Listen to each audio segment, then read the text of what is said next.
Auditions ఇస్తూనే ఉంటుండే. First time audition పోయినప్పుడు ఏంటంటే నేను హైదరాబాదీ స్లాంగ్ అంటే తెలంగాణ స్లాంగ్లోనే ఇచ్చిన. వాళ్ళకేమో శ్రీకాకుళం కావాలి. ఏం ఎక్స్పెక్ట్ చేస్తున్నావురా అంటే ఏం చెప్తాం. ఒక 2 షార్ట్ ఫిలింలు ఏమో చేసినాం కానీ అవి బయటికి రాలే. ఆడిషన్స్లో సెలెక్ట్ అవ్వడము అట్లా మేము ఫేమస్. దాని తర్వాత శివరపల్లి, ప్రీ వెడ్డింగ్ షో, అట్లా మూవీస్లోకి ఎంటర్ అయ్యాం. ఏదో ఒకటి కొడుతుంది, అది మేము ఫేమస్ కొట్టింది. నాకు చిన్నప్పటి నుంచి చిరంజీవి మెగాస్టార్ అంటే ఇష్టం. ఈ రౌరవమున సర్వదా శతదా శతదా సహస్రదా పాప పంకిలమైన కుల మత జాతి కోప భేదమును సమూలముగా శాశ్వతముగా ప్రక్షాళన గావించదా. Any doubts?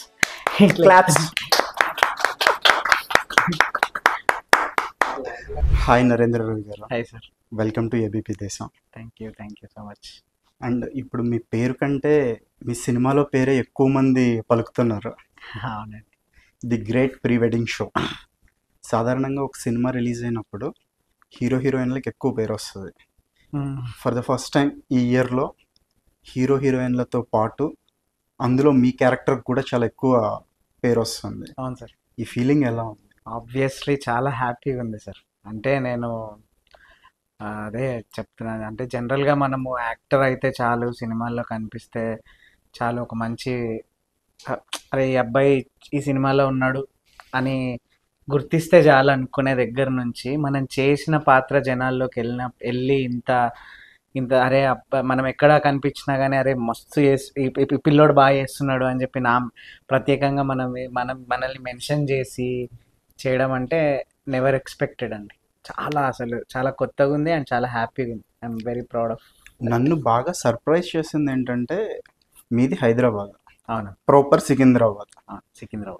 మీరు శ్రీకాకుళం స్లాంగ్ ఆ యాసలో మాట్లాడుతుంటే అసలు థియేటర్లో చూసేవాళ్ళు ఎవరికి 1% కూడా డౌట్ రాలే, ఈ అబ్బాయి హైదరాబాద్ లేకపోతే సికింద్రాబాద్ అబ్బాయి శ్రీకాకుళం యాస ఇంత బాగా మాట్లాడాడు అనేది ఒక్కళ్ళకి కూడా డౌట్ రాలే. అవును. సో ఆ యాసని ఎలా పికప్ చేశారు?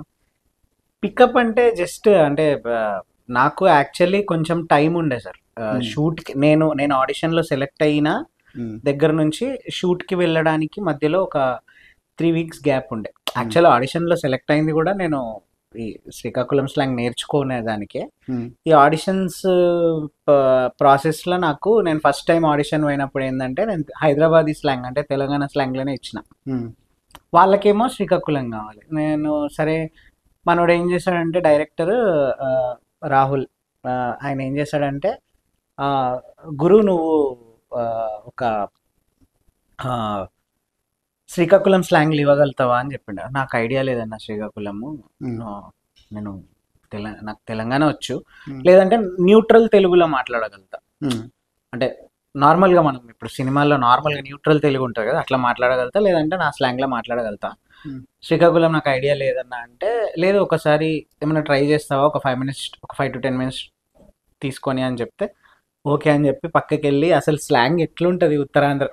మనకి గోదావరి స్లాంగ్ అంటే కొంచెం పరిచయం ఉంటుంది కదా, ఎక్కువ సినిమాల్లో కూడా చూస్తాం, గోదావరి చూస్తూ ఉంటాము. విజయవాడ అంటే కొంచెం న్యూట్రలే ఉంటుంది.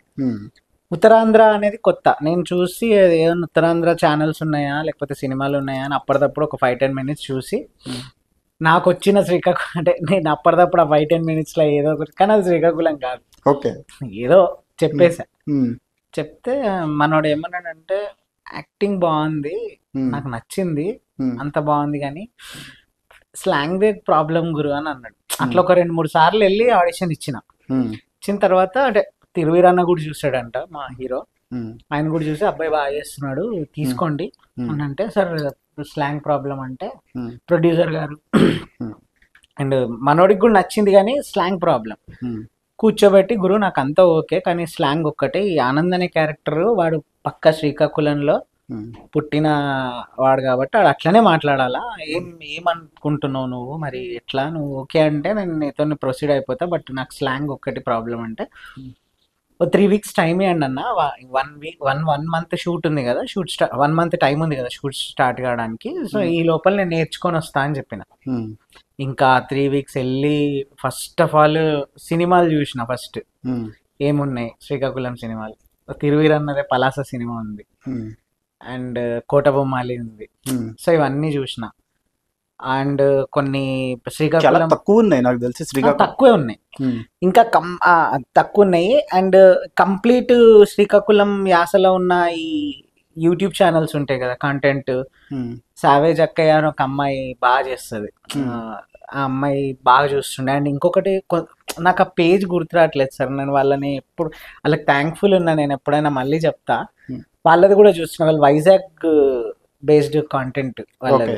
ఒక అబ్బాయి ఉంటాడు, కొంచెం లాంగ్ హెయిర్స్ ఉంటాయి, బాగా చేస్తారు వాళ్ళు. వాళ్ళది కూడా కొంచెం ఉత్తరాంధ్ర గుర్తు రావట్లేదు సార్ అది, సారీ నేను దానికి. బట్ వాళ్ళ కారణం నేను దాన్ని. అండ్ ఇంకా అబ్జర్వ్ చేయడం, యాక్టర్ అంటే ఆబ్వియస్లీ అబ్జర్వ్ చేయడం కదా, అబ్జర్వేషన్ నుంచి ఇంకా అంటే ఆ క్యారెక్టర్ నచ్చడం వల్ల ఇది ఇది ఇది కొట్టాలి, దీన్ని ఎట్లనన్నా పట్టుకోవాలనే ఒక థాట్ ప్రాసెస్లో దాని మీద బాగా ప్రాక్టీస్ చేసిన.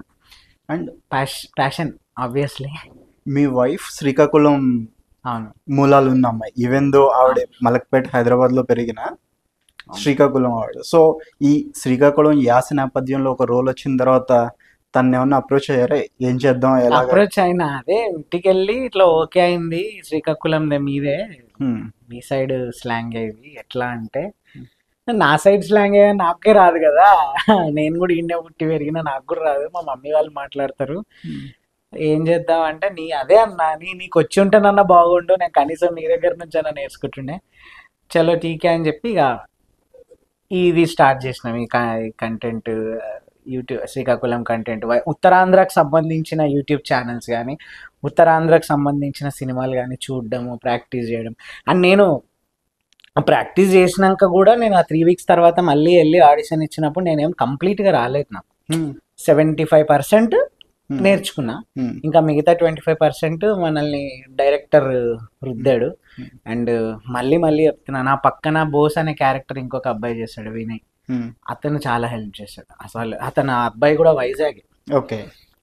సో అబ్బాయి అది ఎట్లా పలకాలి, కామెడీ ఉన్నప్పుడు ఎట్లా మాట్లాడతారు, సీరియస్గా ఉన్నప్పుడు ఎట్లా మాట్లాడతారు, అరిచినప్పుడు ఎట్లా మాట్లాడతారు, సో ఇవన్నీ మనోడు నాకు సాయంత్రం షూట్ అయిపోగానే అక్కడ 4:30కే ప్యాకప్ అవుతుండే, అరకులో షూట్ అయింది, 4:30 అంటే చీకటి పడిపోతుంది కదా, చలి ప్రాంతం కదా, రూమ్కి రాగానే మెల్లగా నాకు నెక్స్ట్ డే పంపించినప్పుడు బోసు ఇది ఎట్లా పలకాలేంది అని చెప్పి, సో వాళ్ళదైతే చాలా ఉంది, థ్యాంక్ఫుల్ టు దెమ్. ఏ ఏజ్లో లవ్లో పడ్డారు? నేను బీటెక్లో ఉన్నప్పుడు అన్న, బీటెక్ అయిపోగానే పెళ్ళయింది, అయిపోయిన వెంటనే ఒక 3-4 monthsకి పెళ్ళి అయిపోయింది. పెళ్ళైన ఒక 3-4 monthsకి మళ్ళీ నేను సినిమాల్లోకి వెళ్ళాలని వచ్చాడు. ఇంట్లో ఏమనలేదు? అన్నారు, ఎందుకన్నారు, సినిమాలు అంటే వదులుకుంటారా, నా బీటెక్ చదివి సినిమాలకు పోతావారా అని చెప్పి. ఆయన మళ్ళీ మనకు మ్యారేజ్ అయింది, బట్ కన్విన్స్ చేసిన ఎట్లనో అట్లా లేదు, జాబ్ అయితే చేస్తా కానీ నువ్వు ఎక్స్పెక్ట్ చేసినంత పైసలు రావు అని. ఒక దగ్గర బాబుఖాన్ ఎస్టేట్ అని ఒకటి ఎయిర్లైన్ టికెటింగ్ దాంట్లో చేసుకుంటూ ఈ చిన్న యూట్యూబ్ ఛానల్స్ కంటెంట్ దాంట్లో చేస్తూ, తర్వాత నాకు ఒక బేగంపేటలో డెక్కన్ స్టూడియోస్ అని ఒక స్టూడియో ఉండే, వాళ్ళు పరిచయం అయిన తర్వాత కొన్ని రోజులు ఇది చేసుకుంటూ అది చేసేవాడిని, అక్కడికి వెళ్ళేవాడిని. తర్వాత వీళ్ళు మనం కంప్లీట్ పార్ట్ టైంగా అటు పొద్దంతా చేసి 6 తర్వాత అటు పోతుండే బేగంపేటకి. వాళ్ళు కొన్ని రోజుల తర్వాత మనం ఫుల్ చేద్దాము, నేను నీకు శాలరీ లాగా చేస్తాను వస్తావా అంటే, ఇది మానేసి అక్కడికి వెళ్ళి చేయడము, అక్కడి నుంచి కొంతమంది పరిచయం అవడము, ఆ పరిచయం అయిన వాళ్ళ త్రూగా మేము ఫేమస్ ఆడిషన్స్, చాయ్ బిస్కెట్లో ఆడిషన్స్ ఉన్నాయని తెలియడము, ఆడిషన్స్కి వెళ్ళడము, ఆడిషన్స్లో సెలెక్ట్ అవ్వడము, అట్లా మేము ఫేమస్. దాని తర్వాత శివరపల్లి, ప్రీ వెడ్డింగ్ షో, అట్లా మూవీస్లోకి ఎంటర్ అయ్యాను. అసలు సినిమాల మీద ఇంట్రెస్ట్ ఎలా మొదలైంది? సినిమాల మీద ఇంట్రెస్ట్ ప్రతి ఒక్కరికి ఒక ఇన్స్పిరేషన్ అనేది ఉంటుంది. అవునవును, అంటే ఇంట్రెస్ట్ అంటే చిన్నప్పటి నుంచి నాకు సినిమా బేసిక్గా. ఇప్పుడు మనం చిన్నగా ఉన్నప్పుడు ఏంది, మనం ఏదో ఒకటి ఆడతాం ఇంటికాడ దోస్తులతో, క్రికెట్లు ఆడడము అదండి. మా బస్సీలో ఎట్లా ఉంటుందంటే, మాది యాక్చువల్లీ అప్పుడు జాయింట్ ఫ్యామిలీ ఉండే నేను చిన్నగా ఉన్నప్పుడు. మా ఫాదర్ లేరు, సో మా ఫాదర్ లేకపోవడం వల్ల, అంటే నేను చిన్నగా ఉన్నప్పుడు చనిపోయారు, హార్ట్ స్ట్రోక్. మా బాబాయిలు, మా పెద్దనాన్న, మా అన్నయ్య వాళ్ళు వీళ్ళంతా ఏం చేస్తుండే అంటే, నేను చాలా చిన్నగా ఉంటే వాళ్ళు బాగా నన్ను ప్యాంపర్ చేస్తుండే. కిందికి మాది క్వార్టర్స్ అనమాట, లాలగూడలో క్వార్టర్స్ లాగా ఉంటుండే పైన, కిందికి దిగి ఆడనీయకపోతుండే. ఏది ఉన్నా కానీ ఏమైనా ఆడుకొని కాలేజ్ వస్తుండే, లేకపోతే ఇంట్లో టీవీ పెట్టుకొని చూస్తుండే కార్టూన్ నెట్వర్క్. అయితే స్కూల్ లేకపోతే ఇంట్లో 10th వరకు, ఇది 10th వరకు అట్లనే ఉండే నేను. ఇప్పటికీ నాకు క్రికెట్ ఆడడానికి కూడా రాదు, నిజంగా రాదు. ఇప్పుడు మా బ్రదర్స్ మా ఫ్రెండ్స్ అందరూ ఎప్పుడన్నా గ్రౌండ్కి పోతే వాళ్ళు ఆడతారు, నేను చూసుడు తప్ప ఏం చేయ. అంతే, గ్రౌండ్కి వెళ్తా కానీ చూడు, only audience, only audience, spectator అంతా అలా ఆడుతుంటే చూడడం తప్ప నాకు రాదు. సో ఆ టీవీ చూడడం సినిమాలు, అప్పట్లో తేజ టీవీ ఇవన్నీ ఉంటుండే కదా, సినిమాలు 24 hours సినిమాలే వస్తాయి. ఇప్పుడు జెమినీ మూవీస్ ఏమైంది, సో ఆ సినిమాలు చూడడము అదే. సో యాక్టింగ్ మీద ఇంట్రెస్ట్ మెల్లగా, అట్లా సినిమాల మీద ఇంట్రెస్ట్, యాక్టింగ్ మీద కూడా కాదు, సినిమాల మీద ఇంట్రెస్ట్ వచ్చింది. అండ్ స్టార్టింగ్ నేను ఇంతకు ముందు విన్నది ఏంటంటే రైటర్గా ఇండస్ట్రీలోకి వద్దాం అనుకున్నారు. అది నేను బీటెక్లో ఉన్నప్పుడు డైరెక్టర్ అవ్వాలి అని ఉండే. అందరు బేసిక్ ఫస్ట్ ఎవరికన్నా పుట్టేది అక్కడి నుంచే, రాయాలి డైరెక్షన్ చేయాలి అని చెప్పి. నాకు కూడా అట్లనే ఉండే. బీటెక్ వచ్చిన తర్వాత నా కామన్ ఇంట్రెస్ట్ ఉన్న వాళ్ళందరం ఫ్రెండ్స్ అవుతాం కదా ఆబ్వియస్లీ. అంటే మా ఫ్రెండ్ ఒకటి చెప్పిండు, అరే నువ్వు మంచి యాక్టర్ కూడా ఉన్నాడు, నువ్వు యాక్టర్గా ఫస్ట్ డైరెక్షన్ ఓకే చేద్దులే, నువ్వు మెల్లగా రాసుకొని చేద్దు కానీ యాక్టర్గా ట్రై చేసి సినిమాలల్లో మంచి యాక్టర్ ఉన్నాడంటే ఓకే. మనం అంతకుముందు 10th క్లాస్లో ఉన్నప్పుడు నేను ఒక డ్రామా చేసిన, దానికి మంచి అప్లాజ్ వచ్చింది. సూపర్. సో ఓకే, అక్కడ అప్లాజ్ వచ్చింది. అంటే మనం బ్యాడ్ యాక్టర్ కాదు, బ్యాడ్ యాక్టర్ అంటే మనకేమీ అంత యాక్టింగ్ మనకు వచ్చేస్తుందని కాదు, బట్ ఎంతో కొంత మనం మేనేజ్ చేసాం యాక్టింగ్లో, మెల్లమెల్ల నేర్చుకుందాం స్కిల్ అని చెప్పి యాక్టింగ్ సైడ్ ట్రై. ఏ డ్రామా చేస్తారు 10th ఉన్నప్పుడు గుర్తుందా? 75 years వజ్రోత్సవాలు సెలబ్రేషన్స్ అయినాయి కదా. అవును. అప్పుడు తెలుగు వార్తలు చదువుతుంటే సునీల్ గారు మైమ్ చేసినారు కదా. అవును. చిరంజీవి గారు అనగానే చిరంజీవి గారు లాగా మైమ్ ఏముండదు, వార్తలు చదువుతుంటారు పక్కన నించొని మైమ్ చేస్తుంటాడు వాళ్ళకి సంబంధించి. చిరంజీవి గారు మేనరిజం, నాగార్జున గారు ఇట్లా ఈ ఫంక్షన్ కి వచ్చారు అనగానే ఆ టైప్ మైమ్ ఉంటది కదా, అది మా తెలుగు సార్ నేర్పించి స్టేజ్ మీద చేసినప్పుడు అందరు బాగా నవ్వుకున్నారు, కామెడీ. సో అది మైమ్. ఫ్రెండ్స్ అందరూ డైరెక్టర్ రైటింగ్ బాగుంది అన్నప్పుడు అప్పుడు కథలు రాసుకుని ఉంటారుగా. కథలు రాయలే నేను చదువుతుండే, ఏవో ఒకటి రాస్తుండే. అంటే కథలు ఏమి రాసి చూపించింది ఏం లేదు, బట్ రైటర్ అవ్వాలి డైరెక్టర్ అవ్వాలి అని ఉంటుండే, బాగా చదువుతుండే అంతే.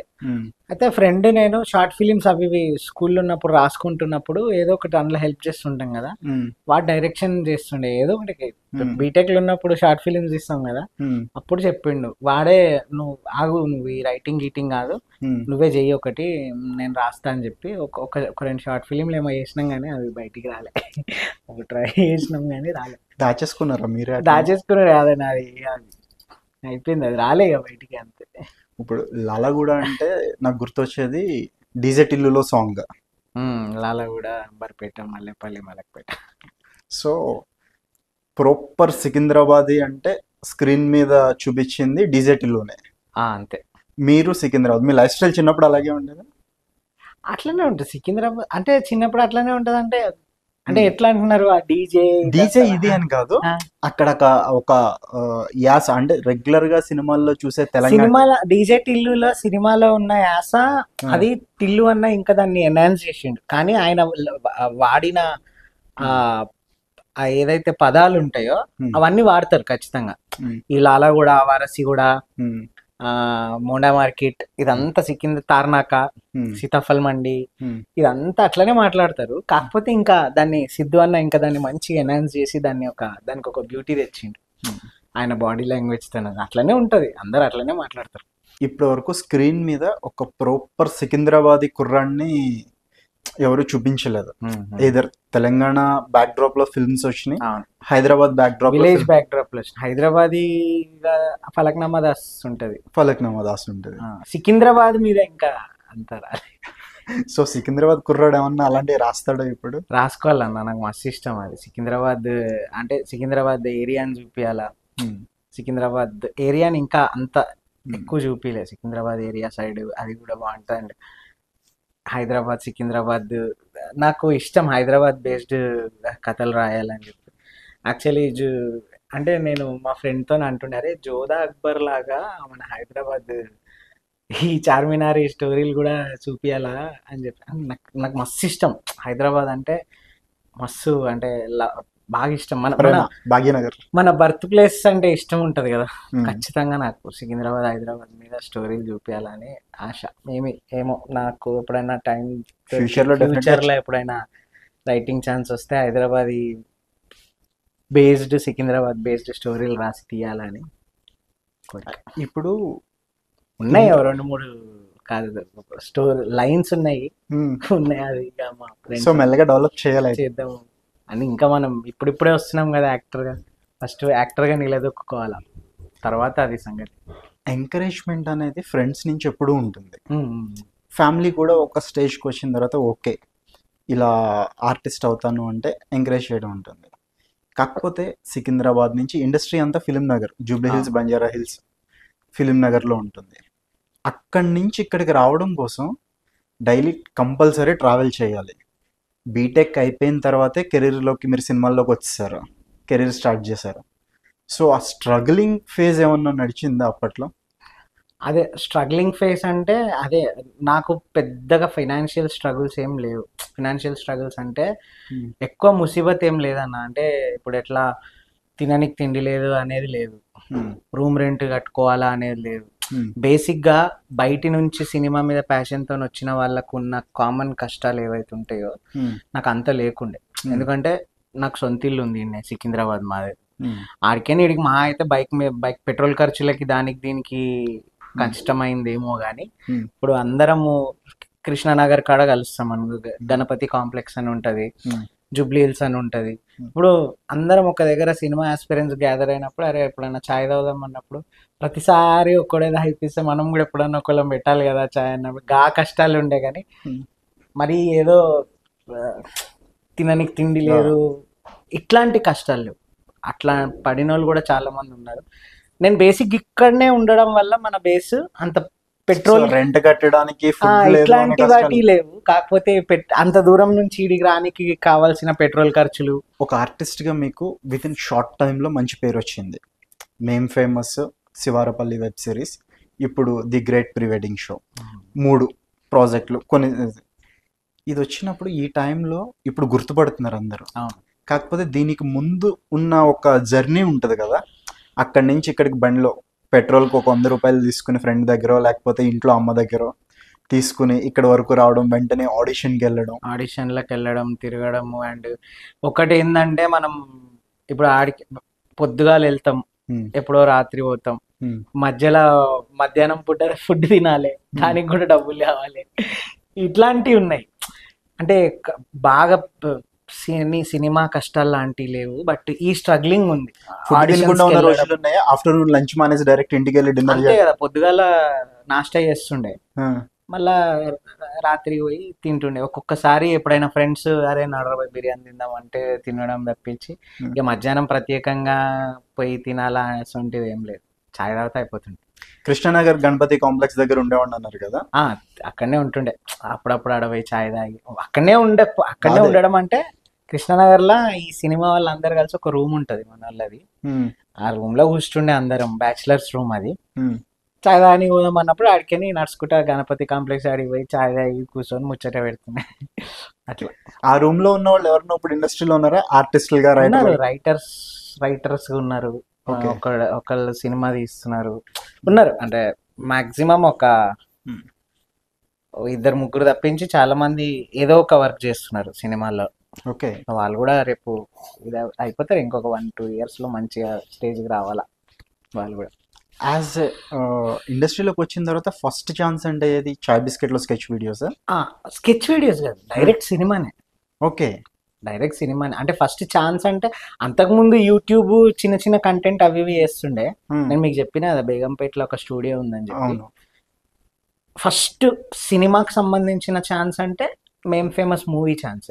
ఓకే, దాని తర్వాత శివరపల్లి అని ఒకటి చేసా, అలనాటి రామచంద్రన్ ఒక మూవీ చేసిన, పరాక్రమం అని ఒక మూవీ చేసిన.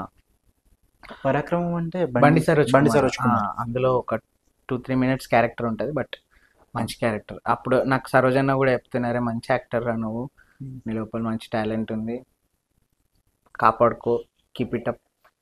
ఎప్పుడు డల్ అవ్వకు, ట్రై చేస్తూ ఉండు అని చెప్పి. సో అక్కడి నుంచి ఇవన్నీ సినిమాలు చేసిన తర్వాత ఇది. మేము ఫేమస్ కంటే ముందు ఎన్ని ఆడిషన్స్ ఇచ్చి ఉంటారు? చాలా ఆడిషన్స్ ఇస్తూనే ఉంటుండే, రోజుకో 2, 1 లేకపోతే వారానికో 4, 5 ఇట్లా ఇస్తుండే. ఇక ఎన్ని అంటే లెక్కలేదన్న, పోతుండే ఇస్తుండే. ఫార్వర్డ్లలో వచ్చిన ప్రతి ఆడిషన్కి పోతుండే. చాలా ఆడిషన్లు ఇచ్చిన. ఎప్పుడైనా అనిపించిందా ఈ ఆడిషన్ నేను ఆ కుర్రాడి కన్నా బాగా ఇచ్చాను, కాకపోతే నాకు ఛాన్స్ రాకుండా నా పక్కన ఉన్న వాడికి వచ్చిందని? ఆడిషన్స్ ఎట్లా ఉంటాయంటే బంద్ కెమెరా ఉంటుంది, బంద్ కెమెరాలో బయటికి వెళ్ళినాక నేను లోపల పోవాలి. ఎట్లా చేసిండో మనకేం తెలుస్తుంది. సో అంటే ఆడిషన్స్ ఇవ్వడానికి వెళ్ళినప్పుడు కొంతమంది పరిచయం అవుతారు కదా. అవును. సో అలా పరిచయం అయిన వాళ్ళకి అందులో ఆపర్చునిటీస్ రావడం, లేకపోతే తర్వాత అక్కడి నుంచి ఈ సినిమాలో ఆపర్చునిటీ ఉంది ఇక్కడికి వెళ్ళని చెప్పడం, అట్లా కాంటాక్ట్స్ త్రూగా ఎక్కడెక్కడ ఆడిషన్స్ ఉన్నాయి, ఎక్కడెక్కడ సినిమా ఛాన్సులు ఉన్నాయి, ఏదైనా ఇండస్ట్రీలో కాంటాక్ట్స్ అన్న. ఇప్పుడు చాలామంది, ఇప్పుడు నేను మొన్న ఈ సినిమా కొంచెం ఇప్పుడు సక్సెస్ అయినాక చాలామంది ఇన్స్టాగ్రామ్లో అన్న నేను కూడా నాకు సినిమాల్లోకి రావాలని ఉంది, నాకు సినిమాలు అంటే మస్తు ఇష్టం, ఎట్లా రావాలో అర్థమైతే లేదన్నా అని చెప్పి. ఇప్పుడు నాకు కూడా తెలియదు ఆడిషన్స్ ఉన్నాయంటే పోవడము ఇవ్వడం, అక్కడ 10 మంది పరిచయం అవుతారు. ఆ 10 మందిలో కనీసం ఒక 7-8 మంది అన్న ఏదో ఒక సినిమాలు చేస్తుంటారు. వాళ్ళ త్రూగా కాంటాక్ట్ త్రూగా ఇక్కడ ఒక ప్రాజెక్ట్ అవుతుంది, అక్కడ అట్లనే పెరుగుతుంది తప్పించి డైరెక్ట్ ఎవరు ఆఫీస్ ముందు నిలబడితే లోపల రా బాబు అని ఉంచారు. ట్రూ, అంతే. కాంటాక్ట్స్ త్రూగానే మనకి ఛాన్స్లు అనేవి తెలుస్తాయి. ఇక అక్కడ పోయినాక మనం ప్రూవ్ చేసుకోవాలి. యాజ్ అన్ అప్కమింగ్ ఆర్టిస్ట్ ఈ ఆడిషన్స్ ఇచ్చే వాళ్ళకి కానీ ఇండస్ట్రీలోకి రావాలనుకునే వాళ్ళకి కానీ ఎటువంటి తప్పులు చేయకూడదు అని చెప్తారు. అందరూ ఇలా ఉండాలంటారు, బట్ ఎలాంటి మిస్టేక్స్ చేయకూడదు? డిసిప్లిన్గా ఉండాలన్న, చాలా నార్మల్గా మాట్లాడాలి, ఒబీడియంట్గా ఉండాలి. ఎక్కడైనా అంతే, సినిమా అనే కాదు, ఏ ఫీల్డ్ అయినా మనం ఒబీడియంట్గా ఉంటే అరే మనకు ఛాన్స్ ఇవ్వకున్నా కానీ ఇప్పుడు లేదు వాళ్ళతోనే ఫస్ట్ ఆఫ్ ఆల్ రిలేషన్ పెంచుకోవాలి ఎవరితోనైనా. అంటే ఏడీసో వాళ్ళో వీళ్ళో మనం వాళ్ళతో పోయి సార్ నేను ట్రై చేస్తున్నా, ఓకే ఇందులో రాకపోయినా కానీ ఇంతే, వచ్చినాము చేసుకున్నాము, రాలేదా ఓకే, అట్లా ఉండదు. ఫస్ట్ అదే చెప్తున్నాం, కాంటాక్ట్స్ పెంచుకోవాలి, మనం చాలా ఒబీడియంట్గా ఉండాలి. అట్లా అయితేనే ఇప్పుడు మన బిహేవియర్ చూసి అక్కడ ఎవరో ఏడీ ఉంటాడు, మనల్ని చూస్తాడు, మనం ఎట్లకెళ్ళి ఆడిషన్ ఇచ్చేటప్పుడు మన పేరు నంబర్ చెప్తాం, వాళ్ళు నోట్ చేసుకుంటారు. నెక్స్ట్ ఏదన్నా వాళ్ళు ఇంకొక ప్రాజెక్ట్కి ఎప్పుడైనా పని చేసినప్పుడు ఒక మంచి క్యారెక్టర్ ఉందంటే అరే ఈ అబ్బాయి పనికొస్తాడు కదా అని, అదే కాంటాక్టింగ్, నెట్వర్కింగ్, అంతే. ఇప్పుడు మనకి బాలీవుడ్లో కాస్టింగ్ ఏజెంట్స్ లేకపోతే కాస్టింగ్ డైరెక్టర్ కల్చర్ ఉంది, తెలుగులో కొంచెం తక్కువ అది. ఇప్పుడు యంగ్ డైరెక్టర్స్ అందరూ దాన్ని ఫాలో అవుతున్నారు. ఆడిషన్స్కి ఇవ్వడానికి వెళ్ళేటప్పుడు మీరు ఫాలో అయిందంటే పర్టికులర్గా ఇక్కడ ఆడిషన్ ప్రాసెస్ ఎలా ఉంది? వాళ్ళు చెప్పిన సీన్ మీరు చేయడమా, లేకపోతే మీరు ఒక సీన్ ప్రిపేర్ అయ్యి వెళ్ళడమా? 3 రకాలు ఉంటుంది. ఫస్ట్ పోగానే స్క్రిప్ట్ ఇచ్చేస్తారు డైరెక్ట్, వాళ్ళు ఇచ్చిన స్క్రిప్ట్ని ఇది చదువుకొని చేసేయండి అని చెప్తారు. మనకు అర్థమైనలాగా ఒకలాగా చేస్తాం, తర్వాత ఇలా కాదు ఈ ఎమోషన్లో చేయండి అని చెప్తారు. అంటే మనం హై పిచ్ ఎమోషన్లో చేసినామంటే అంతొద్దు ఇంత చేయండి అని చెప్పి అదొక టైపు. ఇంకో టైప్ ఏంటంటే ఓన్లీ కాంటెక్స్ట్ చెప్తారు, ఇలా ఉంటే మీరు ఏం చేస్తారు అని చెప్పి. ఇంకోటి అంటే ఓన్లీ సీన్ చెప్పి ఈ సీన్లో మీరు ఎట్లా బిహేవ్ చేస్తారు అనేది ఒకటి ఉంటుంది. ఒకటేమో స్క్రిప్ట్ ఆల్రెడీ వాళ్ళు రాసుకున్న స్క్రిప్ట్ని ఇచ్చేసి ఎట్లా చేస్తారో చూస్తారు. ఇంకోటి ఓన్లీ సిచ్యువేషన్ చెప్పి చేయమంటారు. ఇంకోటి మీకు వచ్చింది చేయండి అంటారు. మీకు వచ్చింది చేయమన్నారు అనుకో, మీరు ఏ సీన్లు ప్రిపేర్ అయ్యి వెళ్ళేవాళ్ళు? నేను ఫస్ట్ అంటే స్టార్టింగ్ ఈ యూట్యూబ్స్కి దాని అంటే మనకు అసలు ఏమి తెలియనప్పుడు ఎన్టీఆర్ యమదొంగ డైలాగ్ పోయి చెప్తుండే, ఏమంటివి చెప్పండి. అది చెప్పాలా ఇప్పుడు? ఓకే, ఏమంటివి ఏమంటివి మానవ జాతి నీచమా, ఎంత మాట వైతరణి వరకు వెంటాడి వేధించి ముప్పు తిప్పలు పెట్టి తమ ధర్మసూత్రములు సైతం మంటగలిపి పతి ప్రాణములు దక్కించుకున్న నారీమణి సావిత్రిదే జాతి, మానవ జాతి తన భక్తితో సాక్షాత్ పరమశివుణ్ణే ప్రత్యక్షము గావించి తమ పాశమును సైతం గడ్డిపోచగా నుంచి ప్రాణహరుడైన మిమ్ములనే ప్రాణభయముతో పరుగులెత్తించిన పసివాడు మార్కండేయుడిదే జాతి మానవ జాతి. నీచ నీచమన్న మా జాతి మూలమున ఏనాడో అప్రదిష్ట మూట కట్టుకున్న మీరు నేడు జాతి జాతి అని మమ్మ అవహేళన చేయుటయా. ఎంత వివేకం, ఎంత అహంకారం, ఎంత కుసంస్కారము. నేటి నుండి దేవుడు అధికుడు నరుడు అధముడు అన్న కించ భావాన్ని కూకటి వేళ్లతో సైతం పెకలించి వేసేదా. దిక్కుల నేలే అష్టదిక్పాలకులు ముక్కులు పొందే ముక్కోటి దేవతలు మనుగడనిచ్చే పంచభూతములు సైతం జయహో నరుడా అని హర్షించే విధముగా సింహాసనమును అధిష్ఠించెదా.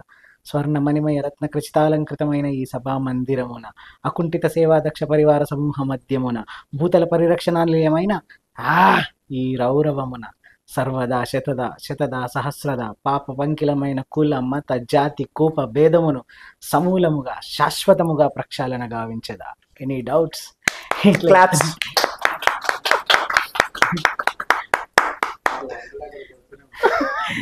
ఇది ఇది ఈ డైలాగే చెప్తుండే. అంటే సినిమా డైలాగులు చెప్పొద్దు యాక్చువల్లీ. మనం ఎట్లా బిహేవ్ చేస్తాం ఆడిషన్ లో ఒక సిచ్యువేషన్ కాదు. ఈ డైలాగ్ ఇంత గుర్తు పెట్టుకోవడమే కష్టం ఫస్ట్ చాలా మంది. దాన్ని మళ్ళీ సర్ప్రైజింగ్ ఏంటంటే మీరు ఒక నార్మల్ న్యూట్రల్ తెలుగులో చెప్పారు. అవును, గ్రాంధికం ఉంటుంది కొంచెం. గ్రాంధికం కాకపోయినా అసలు స్లాంగ్, తెలంగాణ సికింద్రాబాద్ స్లాంగ్ అనేది వినిపించలే మీ మాటలో నాకు. అదే అన్న, అంటే అదే అంతే, బై హ్యాడ్ ప్రాక్టీస్ అంతే. ఏదైనా ప్రాక్టీస్ అన్న, అంతే కదా. ఎన్టీఆర్ సినిమాకి ఎప్పుడైనా ఆడిషన్ ఇచ్చారా?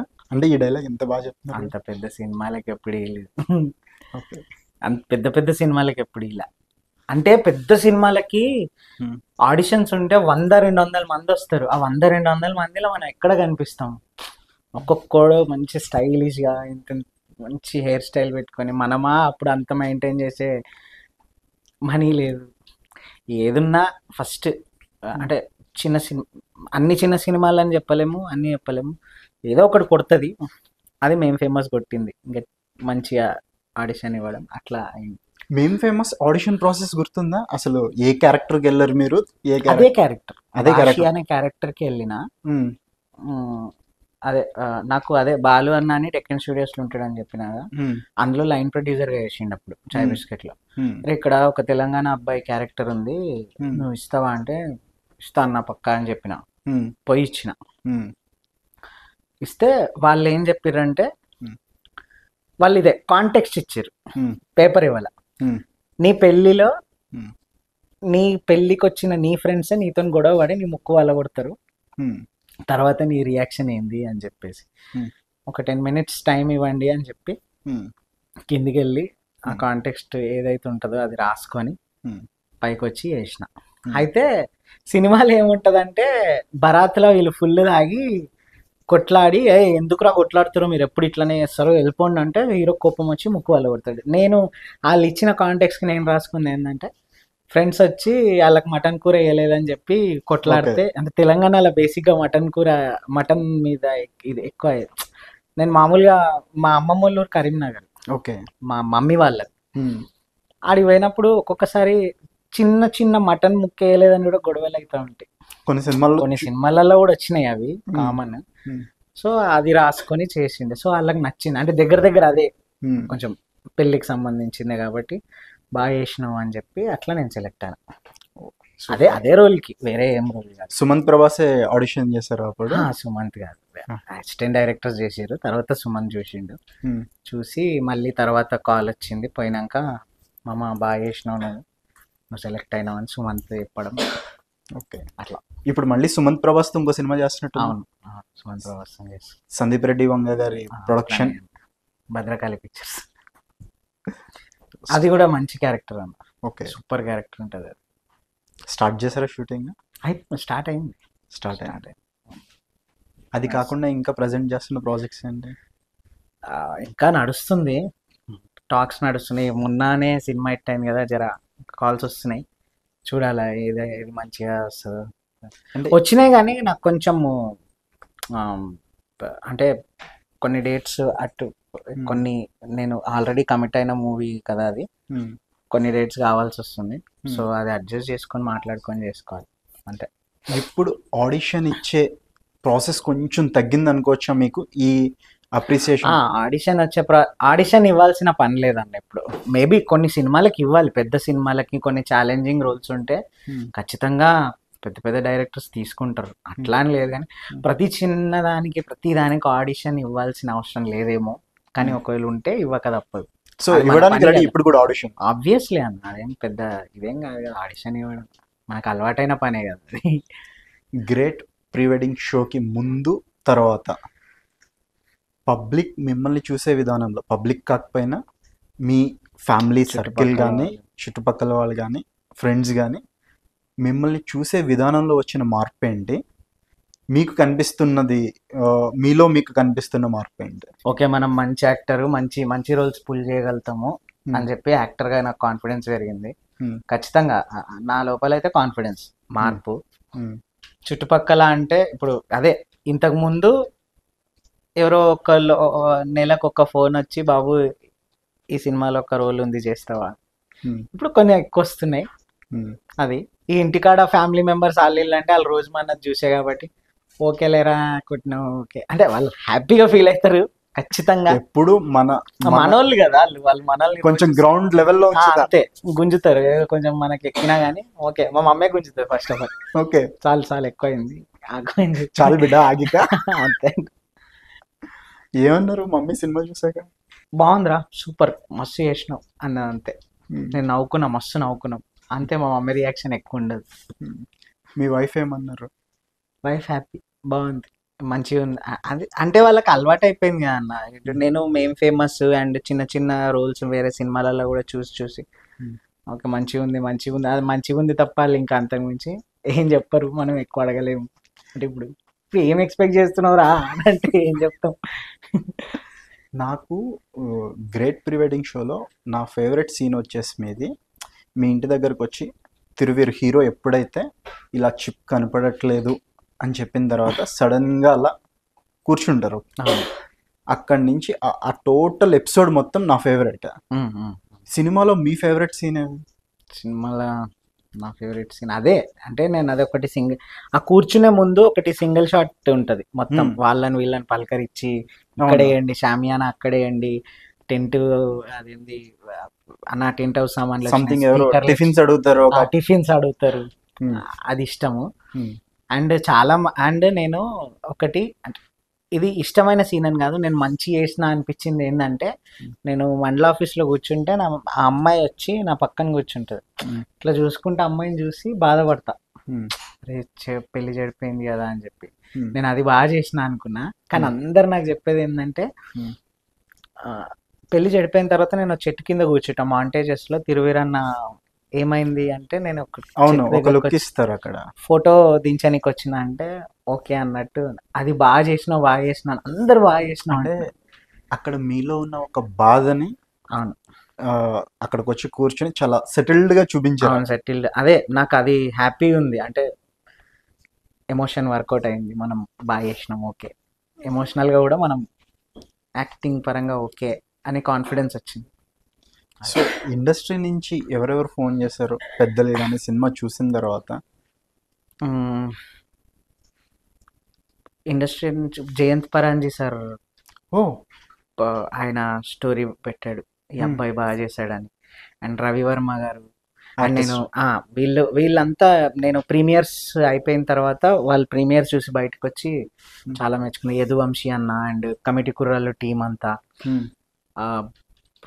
అండ్ చాలా మంది మా సినిమా గురించి ట్వీట్ కూడా వేసినారు, మంచి సినిమా అసలు. చాలా మంది మీ గురించి కూడా ట్వీట్ వేసారు.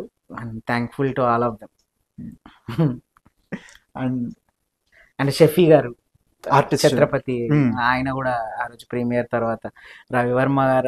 రవివర్మ ఆర్టిస్ట్ సార్ ఉన్నారు కదా, ఆయన అయితే చాలా బాగా చేసినావు అబ్బా, మంచి నీకు అవార్డు రావాలి ఈ సినిమాకి అన్నారు.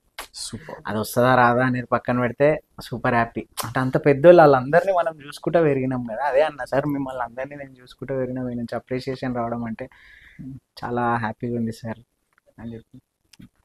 అండ్ సినిమాల్లోకి రావాలనుకునేటప్పుడు ఫైనాన్షియల్ స్ట్రగుల్స్ అంత లేవు, యాజ్ ఇక్కడ ఓన్ హౌస్ ఉంది, ఇది ఉంది. అంటే స్ట్రగుల్స్ ఉండే, అస్సలకే లేవన్నట్లే, కానీ మరీ తిండి లేదు, డబ్బు లేదు అనేలాగా లేకుండే, మేనేజ్ చేసుకునే అంత ఉండే. స్ట్రగుల్స్ అంటే ఇక రెగ్యులర్ సినిమా స్ట్రగుల్స్ అవి ఉంటాయి కదా, అవి ఉన్నాయి. జనరల్గా ఇప్పుడు ఒక బీటెక్ చేసిన కుర్రాడు ఒక సాఫ్ట్వేర్ ఇంజనీర్ అయితే ఒక మంత్లీ ఒక సర్టెన్ శాలరీ వస్తుంది. సో ఇప్పటికి మీకు ఆ అమౌంట్ ఒక శాలరీ పరంగా అనుకునే అమౌంట్ వస్తుందా? ఇప్పుడు కూడా లేదన్నా, ఇంకా ఇప్పుడే కదా, మొన్ననే కదా సినిమా కొంచెం మంచి పేరు వచ్చింది. మేబీ ఇప్పటి నుంచి ఫైనాన్షియల్గా వస్తుందేమో, రావాలి ఆబ్వియస్లీ. అండ్ ఒక్కటి ఏంటంటే, నేను మా ఫ్రెండ్స్తోని ఒక చిన్న బిజినెస్ ఉంది మాకు. ఓకే, మేము అందరం ఫ్రెండ్స్ కలిపి ఒక బిజినెస్ పెట్టాం. సో దాని త్రూగా వచ్చేది మనకి ఇప్పుడు హ్యాపీగా సరిపోతుంది.